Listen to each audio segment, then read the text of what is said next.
Good day, everyone. We are the Group 5, and the topic assigned to us was Regionalism and ASEAN. Regionalization refers to the process of dividing a large geographic area, such as a country or continent, into smaller regions or subregions based on a specific criteria, such as geography, culture, economics, politics, or administration. One example of regionalization is the European Union or EU, which is a political and economic union of 28 European countries. Regionalization and globalization are two different concepts with distinct features and implications. While regionalization focuses on the division of large geographic areas into smaller and more manageable units based on a specific criteria, globalization, on the other hand, refers to the increasing interconnectedness and integration of economies, cultures, and societies across the world.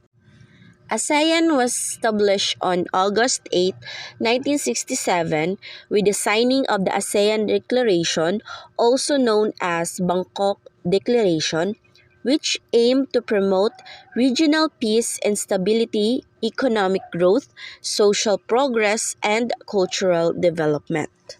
There are 10 member states of ASEAN. These are Brunei, Vietnam, Laos PDR, Malaysia, Philippines, Indonesia, Cambodia, Singapore, Thailand, and Myanmar. Understanding the objectives of ASEAN, the primary objective of ASEAN is to promote regional peace and stability, economic growth, social progress, and cultural development in Southeast Asia. The organization was founded in the principle of cooperation and consultation among its member states, with the aim of fostering closer ties and mutual support among Southeast Asian countries. Identify the impact of ASEAN integrations in the policies of the Philippines. ASEAN is one of the cornerstones of the Philippines' foreign and trade policies. This is manifested in the Philippines' policy to promote a more peaceful, stable, and free Southeast Asia through the pursuit of different initiatives in the policy making, economics, traditional, and functional cooperational activities.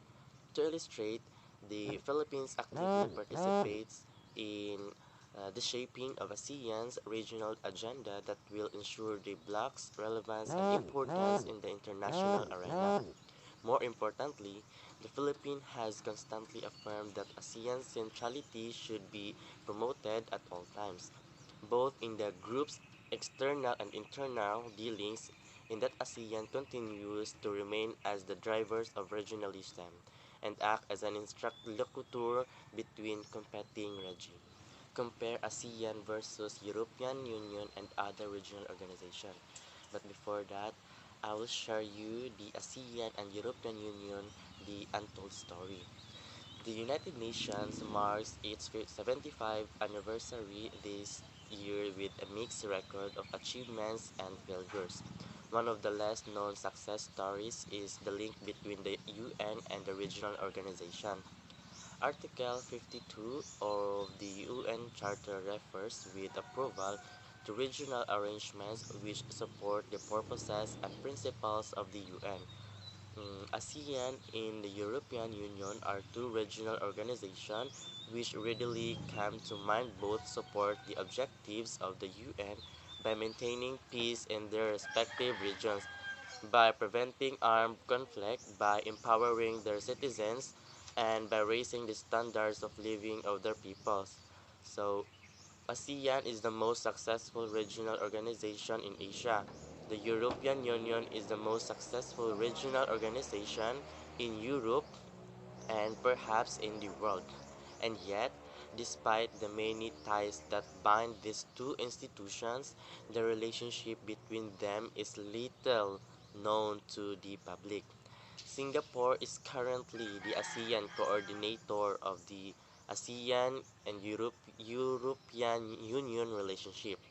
Given the paucity of literature on the subject, we have decided to edit new book entitled ASEAN and the EU, The Untold Story. The similarities. The biggest similarity between ASEAN and the European Union is that they are dedicated to maintaining peace in their respective regions. The European Union was awarded the Nobel Peace Prize in 2012. We hope that one day ASEAN will also receive the Nobel Peace Prize for keeping the peace in Southeast Asia. Another similarity is integrating the economies of its member states into a single market. The purpose of integration is to enhance the welfare of their people and to have stronger negotiating power. The European single market has more than 450 million consumers. The ASEAN Economic Community has more than 650 million consumers.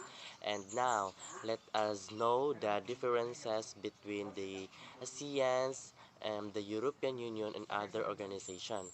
The biggest differences between them is that ASEAN is an intergovernmental organization and the European is a supranational organization. In the case of the EU and other organizations, its member states have pooled their sovereignty in certain areas, such as trade and other environment.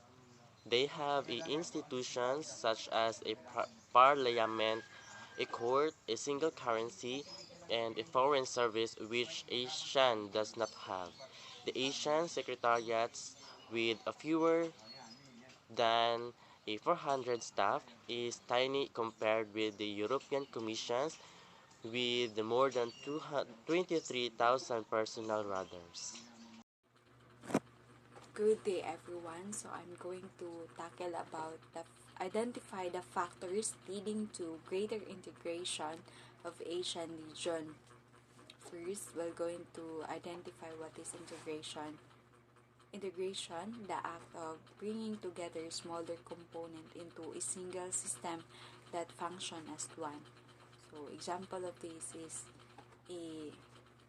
ang example of this kay kanang ang President of the Philippines is makig-collab siya or makigugnayan siya into the President of China. So, di ba after nila mag-collab or magbuhat og plan, so kato ang goal nila is para mapalago ang ekonomiya sa each country, like sa Philippines and then sa China. So the next one kay greater integration. Greater integration with other Asian economies will lead to substantial investment inflows this year, as well as rapid tourism growth and robust exports that will benefit not only big businesses but micro and small enterprises as well. So there are 5 factors leading to a greater integration of Asian region. So first kay mutual benefit. When it comes to trade, these nations can rapidly supply each other's need. So, for example kay kaning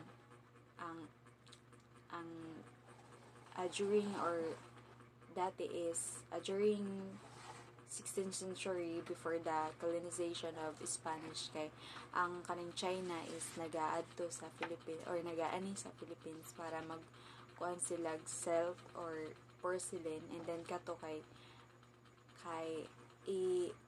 ang China is, di ba, mag-collect sila silk and porcelain kana siya kay i-barter nila or maghatag sila sa Philippines o kaning deer horns o kaning other products na makabenefit pod ang Philippines. So kato siya na siya ay mutual benefit. So the next one kay trade, or the second one is trade. trade, the world economy is intertwined with each other, whether we like it or not. We all want to need something from another part of the world. And global trade are responsible for facilitating all the transactions. So that is the second. And the third is similar culture. The culture of ASEAN is diverse, but they do share many things. So another the third factor is similar culture. So of course for example kay ang Philippines, 'di ba? Na ay pagka-similar sa culture sa Japan. So kato is isa na factors para makakuan og kaning integration, which is para maano ang economies sa each country. So the fourth is common goals. Common goals, Asian region recognizes the mutual benefit of slow integration. The territories involved are not far from each other and the industriousness of the population.